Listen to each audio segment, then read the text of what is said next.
नमस्कार मेरे साथियों, आप सभी का एक बार फिर से हमारे हिंदी साहित्य 2.0 चैनल में बहुत बहुत स्वागत है। दोस्तों, जो हमारा मॉक टेस्ट होगा, mock test number 17 mock test होगा ये। इससे 16 मॉक टेस्ट हमने पहले करा दिए हैं और आप सभी उन 16 मॉक टेस्ट को भी करिए। और आज होगा आपका 17वां मॉक टेस्ट। इंपॉर्टेंट 25 क्वेश्चन को हम इसमें डिस्कशन करेंगे और प्लस 25 क्वेश्चन हम 5 बजे वाली जो सीरीज़ होती है हमारी, 5 बजे शाम के समय में, उस समय हम क्लियर करते हैं। कुल मिला के हम 50 क्वेश्चन की ये श्रृंखला रखते हैं और जिसमें कि 25-25 के क्वेश्चन हम एक एक सेट में रखते हैं। और ये सभी के सभी question TGT, PGT, UGC, NET, JRF, KVS, NVS, C TET, UP TET, REET, MP TET, इन सभी के क्वेश्चंस दिए होते हैं। तो जो कि आपके एग्ज़ाम के लिए जैसे बहुत ज़्यादा इंपॉर्टेंट होंगे, क्योंकि ये सभी के सभी क्वेश्चंस बहुत ज़्यादा इंपॉर्टेंट होते हैं। और अगर आपको चैप्टर वाइज क्लास करनी है तो आप हमारे मेन चैनल पे जा सकते हैं। मेन चैनल के लिए आपको हमारे चैनल पर जाना पड़ेगा। चैनल पे जाने के बाद आपको मेन चैनल करके एक चैनल मिल जाएगा, उस चैनल पे जाएंगे आप और वहाँ पे आपको सारी जो क्लासेस चल रही हैं एमए हिंदी की वो आपको मिल जाएंगी। तो फ्री ऑफ कॉस्ट आपको सभी मटेरियल उपलब्ध हो रहा है, तो आप सभी उसको जरूर देखें। बिल्कुल शुरू करते हैं अपना हम mock test. Mock test number 17वां मॉक टेस्ट होगा। वीडियो को लाइक, शेयर, सब्सक्राइब जरूर करना। शुरू करते हैं अपना फिर हम 17वां मॉक टेस्ट। तो मॉक टेस्ट नंबर 17वें का आपका पहला प्रश्न आप सभी की स्क्रीन पे आ चुका है। आप सभी इसका सही विकल्प बताएंगे। तो मॉक टेस्ट नंबर 17 का आपका पहला प्रश्न और दूसरा प्रश्न आप सभी की स्क्रीन पे है, तो आप सभी बताएंगे इसका सही विकल्प क्या होगा। पहला क्वेश्चन आपका, हिंदुस्तानी भाषा का रूप क्या है। जो ऑप्शन 4 दिए गए इनमें से सटीक उत्तर का आपको चयन करना है और उसका उत्तर बताना है। दूसरे क्वेश्चन में दिया है कि इनमें से कौन सी बोली जो है पश्चिमी वर्ग की नहीं है। ध्यानपूर्वक सुनना, पश्चिमी वर्ग की नहीं है पूछा गया है। तो पहले क्वेश्चन का आंसर देखते हैं कि हिंदुस्तानी भाषा का रूप क्या है। तो हिंदुस्तानी भाषा का जो रूप है आप सभी को रखना है हिंदी उर्दू मिश्रित। जिसने भी हिंदी उर्दू मिश्रित बताया तो बिल्कुल करेक्ट आंसर हो जाएगा।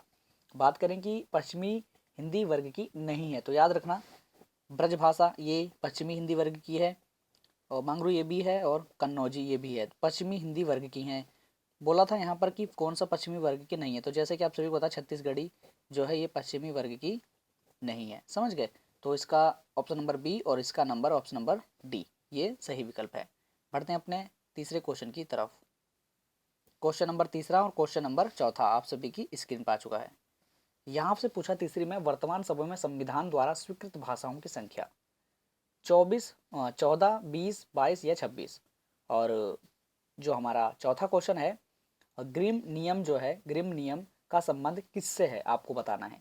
और इन दोनों का आप सटीक उत्तर बताएंगे और देखते हैं कि आप में से कौन इसका सटीक उत्तर बताएगा। और लास्ट में जब हमारे 25 क्वेश्चन इसमें कंप्लीट होंगे और देखते हैं कि आखिर आप में से किसका क्या स्कोर रहता है। तो वर्तमान समय में जो संविधान द्वारा स्वीकृत भाषाओं की जो संख्या है वो 22 है, ऑप्शन नंबर सी।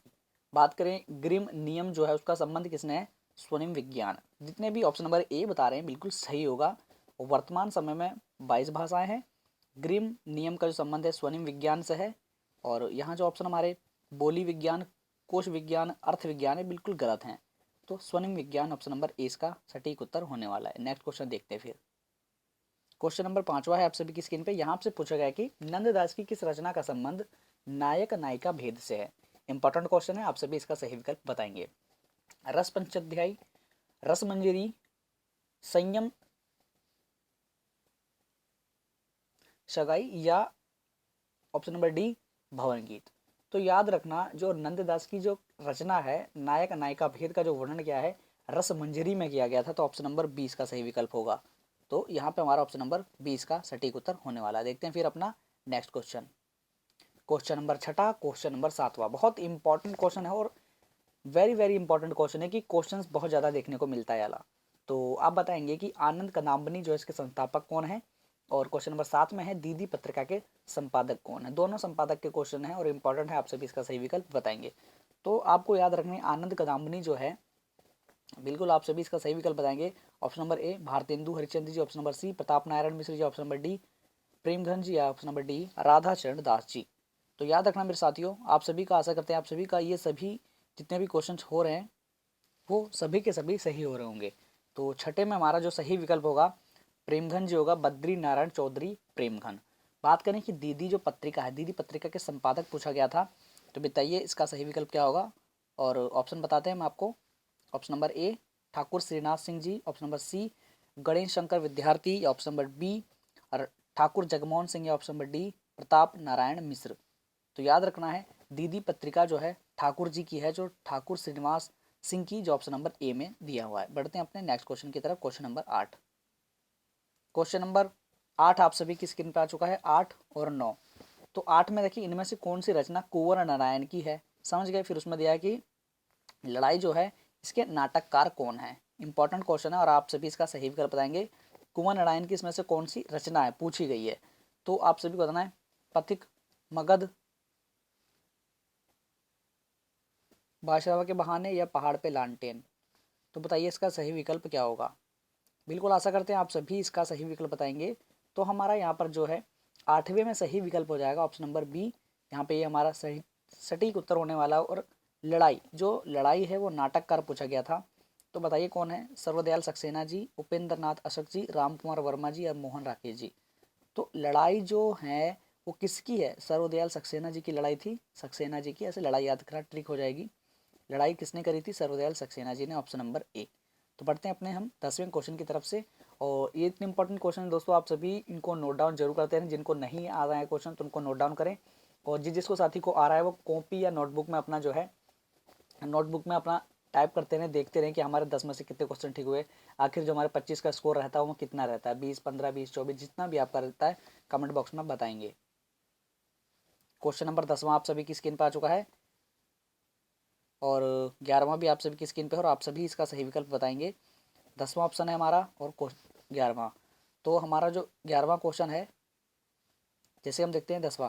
तो 10वें में हमको दिया है कि कब्बे और काला पानी के कहानीकार कौन है। कब्बे और काला पानी के कहानीकार कौन है, और रमणीय प्रतिपादक शब्द काव्यम, बहुत ही इंपॉर्टेंट है और बहुत ज़्यादा एग्जामों में आया हुआ है।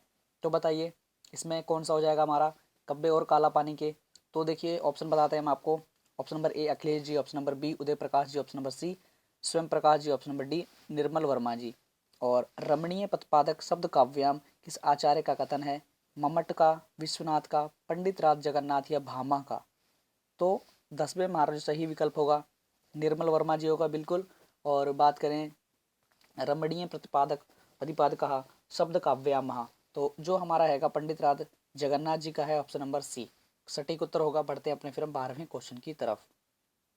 क्वेश्चन नंबर 12वां आप सभी की स्क्रीन पे, 13वां आपकी स्क्रीन पे। दोस्तों ज़्यादा से ज़्यादा वीडियो को लाइक करा करिए, ज़्यादा से ज़्यादा वीडियो को शेयर करा करिए जो भी आपके दोस्त हैं, क्योंकि अभी मॉक टेस्ट करने के लिए बहुत कम बच्चे हैं। और आप सभी इसको शेयर जरूर करा करिए जो भी आपका दोस्त है जो भी एमए हिंदी की तैयारी कर रहा है। तो बताइए 12वां क्वेश्चन है, इनमें से कौन बाबरी पंथ से संबंधित नहीं है। और जो हमारा 13वां क्वेश्चन है, ये दोहे दिए गए हैं, आपको बताने दोहे किसके हैं, समझ गए। तो 12वां क्वेश्चन देखेंगे, बाबरी पंथ से संबंधित नहीं है, आपको बताना है। हाँ, बुबला साहेब, गुलाब साहेब, पलटू साहेब या सत साहेब। तो देखिए यहाँ जो हमारा सही विकल्प होगा 12वें का, जल्दी से बताइए। तो ऑप्शन नंबर बी हो जाए, ऑप्शन नंबर डी होगा हमारा, संत साहेब संबंधित नहीं है। बाकी ये सही है हमारा, ऑप्शन ए बी सी ये सही है। डी इसमें सही नहीं है, तो ऑप्शन नंबर डी इसका सही विकल्प होगा। और 13वां जो क्वेश्चन मैं आपको बता दिया, ये एक प्रकार के दोहे हैं, तो दोहे बताने आपको किसके हैं ये। कब को टेरत दीन है होत न संयम सहाय। तो ये जो दोहे हैं किसके हैं, इसमें दोहे में जो है, दोहे में कवि कहता क्या है, क्या बताया गया इसमें। तो इसमें मतलब दोहे जो दिए गए इसमें कहा क्या गया इसके बारे में। इसमें जो कवि है शिकायत कर रहा है, प्रार्थना कर रहा है, व्यंग करता है या आत्मनिवेदन करता है। तो याद रखना मेरे दोस्तों, इसके अंदर जो है जिस दोहे में कवि जो है शिकायत करता है, तो ऑप्शन नंबर ए इसका सही विकल्प हो जाएगा। शिकायत करता है ऑप्शन नंबर ए। क्वेश्चन नंबर 14 आप सभी की स्क्रीन पर आ चुका है। यहाँ से पूछा है कि ये जो पंक्तियाँ दी हुई हैं बहुत इंपॉर्टेंट पंक्तियाँ हैं और एग्जामों में आया हुआ है। तो बताइए जो पंक्तियाँ हमारी, जन गण मन अधिनायक जय है, प्रजा विचित्र तुम्हारी है, भूख भूख चिल्लाने वाली अशुभ अमंगलकारी है। ये पंक्तियाँ जो दी हुई हैं ये आखिर किस लेखक की हैं, केदारनाथ अग्रवाल जी की, नागार्जुन जी की, और केदारनाथ सिंह जी की, ऑप्शन नंबर डी धूमिल जी की। तो बहुत इंपॉर्टेंट है और आप सभी इसका सही विकल्प बताएंगे। तो हमारी जन गण मन अधिनायक जय है, प्रजा विचित्र तुम्हारी है, भूख भूख चिल्लाने वाली अशुभ अलमंगलकारी है। तो बिल्कुल नागार्जुन जी की हैं, ऑप्शन नंबर 20 का सही विकल्प होगा। और आशा करते हैं आप सभी ने नागार्जुन ही बताया होगा। क्वेश्चन नंबर 15वां और क्वेश्चन नंबर 16वां आप सभी की स्क्रीन पे है। यहाँ से पूछा है 15वें में, सवंगी जो रचना है आखिर किसकी है? दादू दास की, पीपा की, रेदास की, जज्जब रज्जब की। या सी में अपने जो 16वां क्वेश्चन है इसमें दिया हुआ है, प्रगतिशील लेखक संघ की स्थापना भारतवर्ष में कब हुई? इंपॉर्टेंट क्वेश्चन है, आप सभी दोनों का आंसर बताएंगे क्या क्या हो जाएगा। तो हमारा जो 15वें में हमारा सही विकल्प होगा, सवंगी जो है रचना किसकी है? रज्जब की है, तो ऑप्शन नंबर डी होगा। और बात करें प्रगतिशील लेखक संघ की स्थापना वर्ष जो है 1930, 1932, 1936, 1938। तो इसका जो सही विकल्प होगा 1936 में हुई थी प्रगतिशील लेखक संघ की स्थापना भारतवर्ष में 1936 में हुई थी। तो ऑप्शन नंबर सी में दिया हुआ 1936, तो बिल्कुल ऑप्शन नंबर सी हो जाएगा। और सवंगी जो रचना है वो रज्जब की है और प्रगतिशील लेखक संघ की जो भारतवर्ष में स्थापना हुई 1936। समझ गए? बिल्कुल बढ़ते हैं नेक्स्ट क्वेश्चन की तरफ।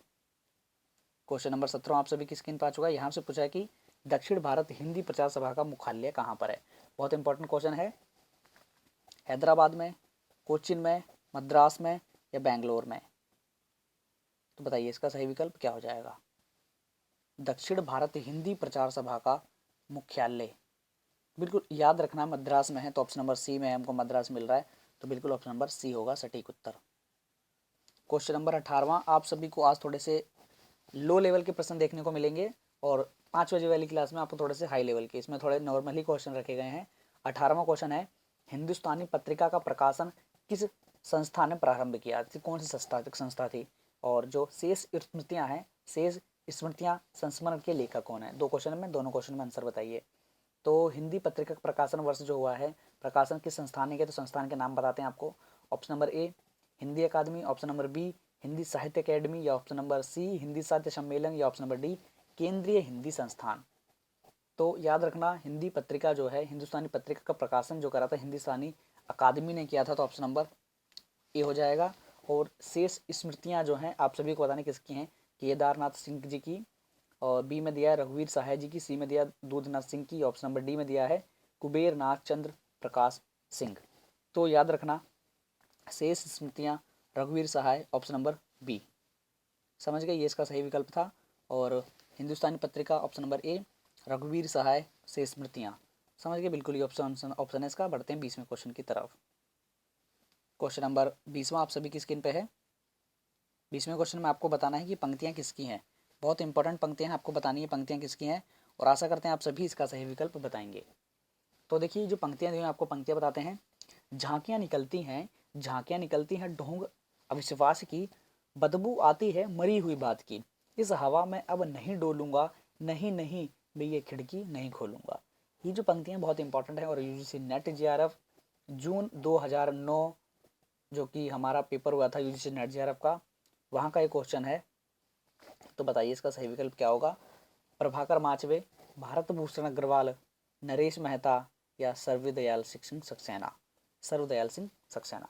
तो ये हमारा जो इसका सही विकल्प होगा, झांकियाँ निकलती हैं ढोंग अविश्वास की, बदबू आती है मरी हुई बात की, इस हवा में अब नहीं डोलूंगा, नहीं नहीं मैं ये खिड़की नहीं खोलूंगा।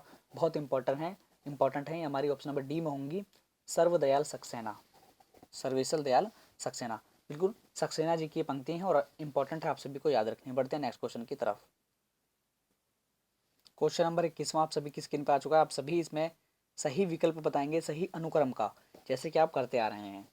तो जैसे कि हम आपको पहला दिखा देते हैं। जैसे पहला मैं आपको ए बता देता हूँ, ए से हिसाब से अपना जो है क्रम निर्धारित कर लीजिए। जैसे ए में दिया है कि पहले आएगा आखिरी कलाम, है ना, आखिरी कलाम, फिर वैराग्य संदीपनी आएगा, फिर उसके बाद बख्खे नायिका भेद आएगा, या फिर उसके बाद बिसल देव रासो आएगा।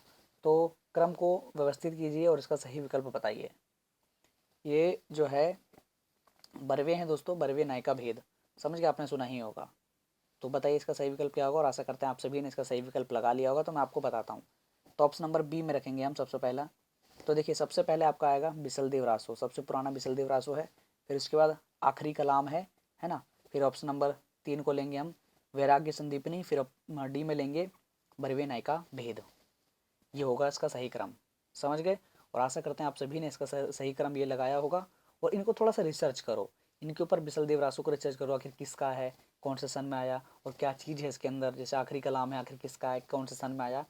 इससे आपकी माइंड भी डेवलपमेंट होगा और ज़्यादा हिंदी साहित्य के ऊपर और इसको और अच्छी पकड़ बन जाएगी आपकी। अगर कोई क्वेश्चन अगर आप सर्च करते हैं, रिसर्च करते हैं, रिसर्च करने के बाद उसके ऊपर आपकी जो है पकड़ अच्छी हो जाती है। बढ़ते हैं फिर नेक्स्ट क्वेश्चन की तरफ। क्वेश्चन नंबर 22 में आ चुका है और इसके बाद 3 क्वेश्चन अभी और आएंगे आपके और पूरा मॉक टेस्ट आपका कंप्लीट हो जाएगा। मात्र यहाँ पर 16-17 मिनट हुए हैं अभी और 20 मिनट में आपका पूरा कंप्लीट हो जाएगा 25 क्वेश्चन। तो 22वां क्वेश्चन हमारा, निम्नलिखित हिंदी प्रचार पत्रों का कालक्रम के अनुसार सही रेखांकित कीजिए। तो बहुत इंपॉर्टेंट है, जैसे कि मैंने आप सभी को बता दिया, सही क्रम लगाना है। तो ये सभी समाचार पत्र दिए गए हैं, इनको क्रम में व्यवस्थित कीजिए।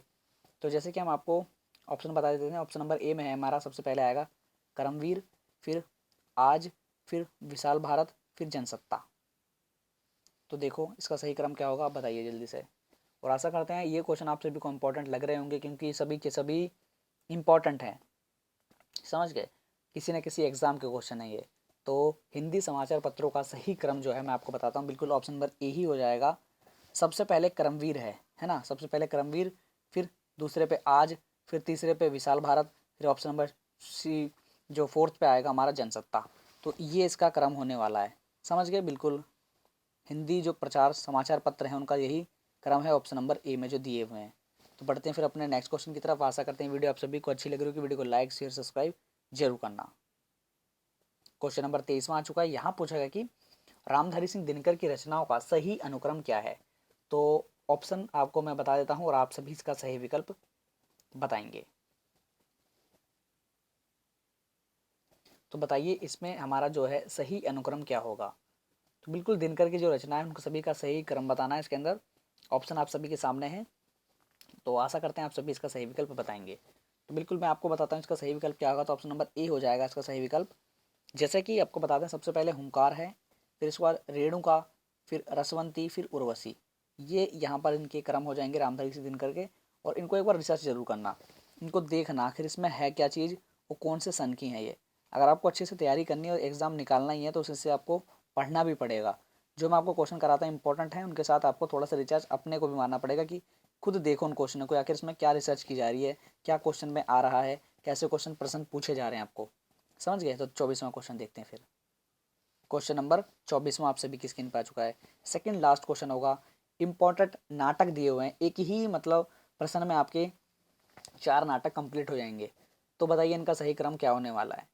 तो बिल्कुल बताइए जल्दी से दोस्तों क्या होगा। तो आशा करते हैं दोस्तों आप सभी ने इसका सही विकल्प लगा ही लिया होगा। तो हम आपको बताते हैं इसका सही विकल्प क्या होगा। ऑप्शन नंबर डी होगा। रचनाकार नाटक थे उनके सही का क्रम बताना था। तो डी में सही विकल्प है। सबसे पहले देखो भारत दुर्दशा है, भारतेंदु हरिश्चंद्र की, सभी को पता है, जो कि 1876 की है। मुझे बताना ही पड़ेगा, आप सभी थोड़ा सा रिसर्च नहीं करेंगे पर आपको यही मिल जाता है। मैं आपको बता देता हूँ, अब मुझे पता है आप ढूंढेंगे नहीं, ये तो इतना मुझे कन्फर्म है। क्या मैं आपको क्वेश्चन करा दूंगा उसके बाद आप कहीं कुछ नहीं देखते। फिर उसके बाद आएगा प्रायश्चित, जो कि आप सभी को पता होना चाहिए, जयशंकर प्रसाद जी का है, जो कि 1913 का, याद रखना 1913। समझ गए। अगर मैं सभी को अगर डिटेल वाइज बताने लगूंगा तो वीडियो बहुत ज़्यादा लंबी हो जाएगी। समझ गए, ये समझ सकते हैं आप। और अंधा युग सभी को पता धर्मवीर भारती जी का है, जो कि कब का है ये बताइए। धर्मवीर भारती जी का आखिर है तो कब का है, याद रखना 1955 का। ये होता है रिसर्च, इसको कह रहा हूँ मैं आपको, रिसर्च करो जो ऊपर के क्वेश्चन है। जैसे कि मैंने इसमें बता दिया आपको, कोर्ट मार्शल किसका है, दीपक जी का, स्वदेश दीपक 1991, 1991। इसे कहते हैं रिसर्च करना, इन क्वेश्चनों को ढूंढना, जो कि मैंने आपको 24वें क्वेश्चन में बताया। ऐसे रिसर्च करने के लिए बोल रहा हूँ मैं आप सभी, जो ऊपर वाले क्वेश्चन मैंने आपको कराए उनको रिसर्च करो, देखो आखिर क्या उनमें क्वेश्चन में दिया हुआ है और क्या उनमें ठीक है। समझ गए। तो डी इसका सही विकल्प होगा। इस हिसाब से कहते हैं कि क्वेश्चन को रिसर्च करना चाहिए। अब इतने सारे नाटक दिए गए हैं, इन सभी को ढूंढोगे करोगे तो एक क्वेश्चन से आपके 4 क्वेश्चन कंप्लीट हो जाएंगे। कहीं पे आगे कि कोर्ट मार्शल आखिर किसका है, तो आप बताओगे ये जो है ये एक तरह से नाटक है। सबसे पहला क्वेश्चन कंप्लीट हुआ, किस विधा की रचना है, कोर्ट मार्शल किस विधा की रचना है, नाटक कंप्लीट करा। दूसरा क्वेश्चन आ गया आखिर ये किस रचनाकार का है, किसने लिखा है ये, तो आप बताओगे स्वदेश दीपक का है। क्वेश्चन नंबर तीसरा आ गया, प्रकाशन वर्ष के हिसाब से सही का अनुक्रम बताइए। तो अब जब इसका आपको क्रम याद होगा कि आपको पता है कि हाँ यार ये तो 1991 की है, तो आप लगा लेंगे 1991 की है, ये एक तरह का नाटक है जो कि स्वदेश दीपक का है। तो 3 क्वेश्चन आपको इसमें कंप्लीट हो जाएंगे, 1 से 3 क्वेश्चन बनेंगे। 4 हैं तो लगा सकते हैं, इसके अंदर 12 क्वेश्चन मैं आपको इस क्वेश्चन में बना सकता हूँ। इस क्वेश्चन से मतलब 24वां क्वेश्चन को लेके प्लस में मैं 12 क्वेश्चन अभी और बना दूंगा और सब सभी आपको इम्पोर्टेंट लगेंगे। समझ गए, एक ही क्वेश्चन 12 क्वेश्चन का बन जाएगा, पर आपको दिमाग लगाना पड़ेगा, रिसर्च लगाना पड़ेगा, तभी आपको कर पाएंगे। बढ़ते हैं फिर अपने 25वें क्वेश्चन और लास्ट क्वेश्चन की तरफ। 25वां क्वेश्चन इंपॉर्टेंट है और आप सभी, मैं आपको बता ही देता हूँ क्योंकि आप सभी इसको थोड़ा सा रिसर्च नहीं करेंगे मुझे पता है। बाकी अगर जो स्टूडेंट्स हैं, मुझे देखे मैंने कुछ स्टूडेंट्स हैं जो कमेंट बॉक्स में लिखते हैं कि भैया हमारे ये गलत हुए या आपका ये गलत हुआ क्वेश्चन, भैया इसका आंसर ये होने वाला है। मुझे सही लगता है कि हाँ बच्चा कुछ मतलब देखता तो सही है। मतलब ये नहीं है ना कि मैंने मॉक टेस्ट करा या आपने करा, 10 ठीक हुए, 15 ठीक हुए, 2 ठीक हुए, 4 ठीक हुए, इसके बाद छोड़ दिया मॉक टेस्ट को। जो उसको छोड़ देगा, मॉक टेस्ट को कराने के बाद छोड़ देगा, इसमें मेरा घाटा कुछ नहीं होगा, मैं आपको बता दूँ।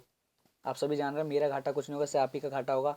आपको जो मैं 25 क्वेश्चन, अब तो मैं 50 क्वेश्चन करा रहा हूँ यार, अभी मतलब मैं खुद अपनी पढ़ाई छोड़कर आपके लिए कर रहा हूँ। 50 क्वेश्चन आपके लिए मैं प्रतिदिन लेके आ रहा हूँ, तो कुछ मतलब देख के ला रहा हूँ ना, तो अच्छे से करो। जो भी इंपॉर्टेंट है आपको मैं बता रहा हूँ, अच्छे से रिसर्च करो, हर क्वेश्चन को ढूंढो, जो सा नहीं आता है करो, क्योंकि एडमिशन लोगे, मतलब एडमिशन लेना इस ज़माने में बहुत कठिन है, समझ रहे हो ना। और आप सभी को पता है एंट्रेंस होता है, एंट्रेंस में यार निकालना हर कोई बैठा नहीं है। ड्यू की बात करूँ तो 400 में से 400 नंबर मारते हैं नव लड़के, लड़की लड़कियां बॉयज़ गर्ल्स दोनों। 400 में से 400 अंक लाते हैं। 100 नंबर का पेपर होता है, 100 में से 100 क्वेश्चन कंप्लीट कर देते हैं, 100 में से 100 ठीक कर देते हैं। तो इसलिए बता रहा हूँ वो सभी रिसर्च करते हैं, एक एक क्वेश्चन को ध्यानपूर्वक पढ़ते हैं। वो पढ़ते चाहे 10 पेज हैं, पढ़ते चाहे पूरे दिन में 10 पेज हैं, पर वो 10 पेज को 100 पेज बनाने की क्षमता रखते हैं। इसलिए बता रहा हूँ रिसर्च करो, अच्छे से पढ़ो। 25वां क्वेश्चन था, इसके अंदर पूछा जो आलोचक है उनका सही क्रम पूछा था। तो ऑप्शन नंबर इसका डी, ऑप्शन नंबर डी नहीं, डॉक्टर देवराज से शुरू होगा। डॉक्टर देवराज जी जो हैं, इनका जीवन काल याद रखना है, 1917 से लेकर 1999 तक ये जिंदा रहे थे। मतलब जन्म की बात करें तो 1917, मृत्यु की बात करें तो 1999, समझ गए, 99। बात करें फिर लक्ष्मीकांत जी हैं, तो लक्ष्मीकांत जी का याद रखना 1922 से लेके 2002 तक। तो समझे ना, मतलब 1917 की ये हैं, फिर 1922 के हैं, तो इनसे ये छोटे हुए, तो क्रम में ये लगाएंगे। तो पहले देवराज जी आ जाएगा 1917 के, फिर 1922 के आएंगे। फिर बात करें जो हमारा विजयदेव नारायण शाही, आपको पता है, ये मैं आपको बताता हूँ, ये 24 के हैं, 1924 के। फिर 1931 के हैं राम स्वरूप चतुर्वेदी जी।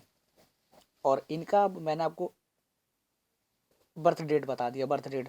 अब आपको डेथ डेट देखनी है आपकी कितनी है, क्योंकि इससे थोड़ा सा आपको रिसर्च लगेगा। और आप एक एक के बारे में, जैसे डॉक्टर देवराज हैं तो उनको अच्छे से रिसर्च करो, पढ़ो कि इसमें क्या इनके निबंध है, क्या नाटक है, क्या क्या आलोचक हैं, मतलब क्या क्या इन्होंने कहा है, कौन से में इनकी मृत्यु हुई, कौन से में इनका जन्म हुआ।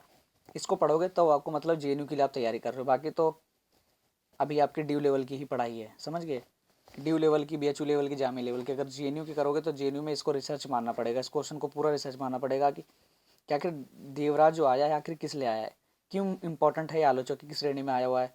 विजय देव नारायण शाही आया है क्वेश्चन में, आलोचकों में दिया हुआ है, तो क्यों इंपॉर्टेंट है। तो इसलिए बोलते हैं दोस्तों, क्वेश्चन को सभी करा करिए, इंपॉर्टेंट क्वेश्चन होते हैं। आशा करते हैं ये वीडियो आप सभी को अच्छी लगेगी। शाम 5 बजे वाले मॉक टेस्ट में मिलते हैं, जिसमें कि 25 से आगे क्वेश्चन हम करेंगे, जो कि आज ही आपको कराया जाएगा। बिल्कुल, आज की वीडियो को यहीं पे एंड करते हैं। जय हिंद, जय भारत।